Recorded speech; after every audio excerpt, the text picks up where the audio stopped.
Mais l'ange leur dit, ne craignez point, car je vous annonce une bonne nouvelle, qui sera pour tout le peuple le sujet d'une grande joie. C'est qu'aujourd'hui, dans la ville de David, il vous est né un sauveur, qui est le Christ, le Seigneur.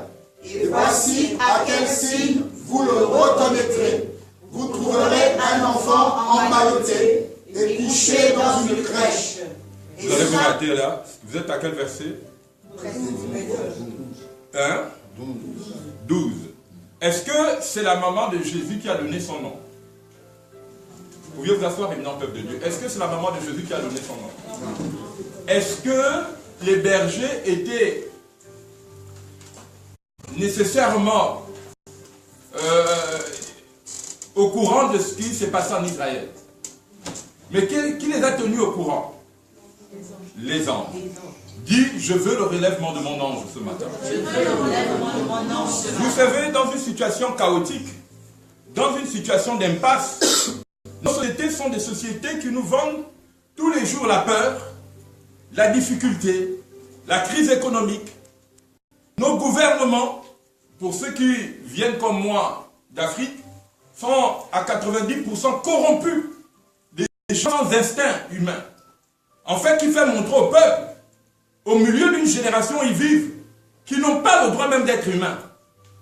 Mais dans tout ce désarroi, dans tout ce que je pourrais parler de chaos, dans ce chaos, le chaos n'est pas seulement physique, qui peut être psychologique. Et vous savez, l'esclavage psychologique a une lourde conséquence devant l'esclavage physique. Vaut mieux qu'on vous frappe physiquement, qu'on vous humilie physiquement, que lorsqu'on vous humilie psychologiquement. Parce que psychologiquement, a une répercussion sur les mémoires de vos descendants après vous. Un esclave psychologique, c'est un homme qui va reproduire de manière instinctive les réflexes de celui dont il est né. Par exemple, chez nous en Afrique, les enfants naissent au milieu des parents qui boivent, qui sont dans un désordre mental. Je ne dis pas que la boisson soit mauvaise, mais des gens qui sont souvent alcoolisés. On leur noie leur idée, leur belle pensée dans la boisson. Mais que voulez-vous qu'un enfant qui naisse dans une telle condition puisse reproduire plus tard? C'est un esclave psychologique.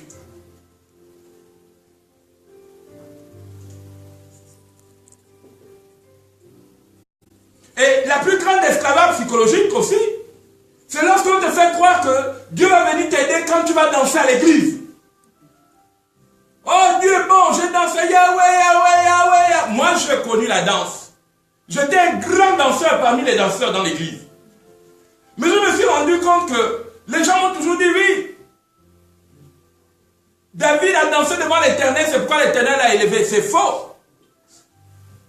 L'Éternel n'élève pas les grooveurs. L'Éternel n'élève pas les sons. L'Éternel élève des hommes qui ont une mission et un mandat. L'ange est descendu.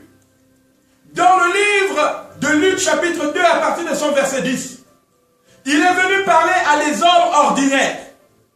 Des gens qui n'étaient pas inscrits à l'ordre d'une quelconque organisation mystico, satanico, magico, démoniaque. Comme on croit que c'est toujours d'eux que viendra la délivrance. C'est une folie. Moi je crois une chose, c'est que si aujourd'hui, à cause seulement des... Je ne dis même pas, c'est vrai que je suis un prophète, mais les petites bribes de vérité que j'annonce, je peux déranger. Mais combien de fois la vérité suprême serait-elle gênante et dérangeante? Ce matin, il y a un contact suprême, un contact puissant qui veut se faire dans ta vie. Il y a une annonce qui veut se faire dans ta vie. Il y a une annonce qui veut se faire dans ta vie. Il y a une bonne nouvelle qui veut se faire dans sa vie. Mais il faut que tu saches ce matin qu'il faut que tu arrêtes avec ceux qui veulent te tenir en esclavage psychologique. Amen. En esclavage mental. Parce que Jésus n'est pas né en Israël. Parce qu'Israël souffrait des gouvernants. Il y avait des faux gouvernants. Il y avait des faux prêtres. Il y avait des faux auteurs. Quand on dit faux, ça ne veut pas dire qu'ils n'ont pas eu leur doctorat de manière officielle. Mais faux, dans leur langage, c'est le diable. Le diable veut dire celui qui a la belle parole, mais qui n'a pas l'action avec.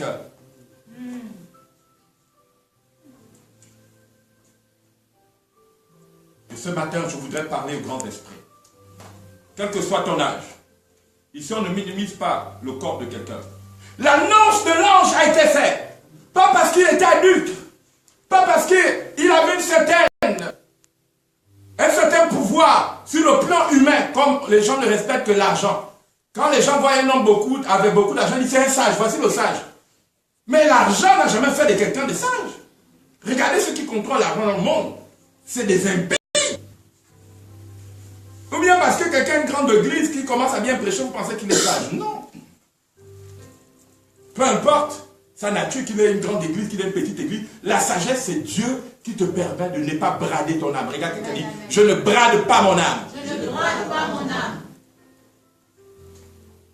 Et aujourd'hui, des hommes éminemment riches bradent l'âme des petits enfants. Ils abusent des enfants. Ils torturent les vies humaines. Des gens que vous croyez être des super patrons, des super sages.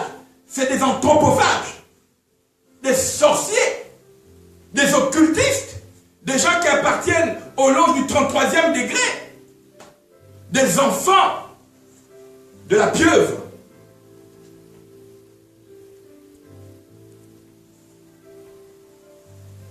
Vous savez, je ne suis pas venu sur la terre pour me faire aimer des méchants.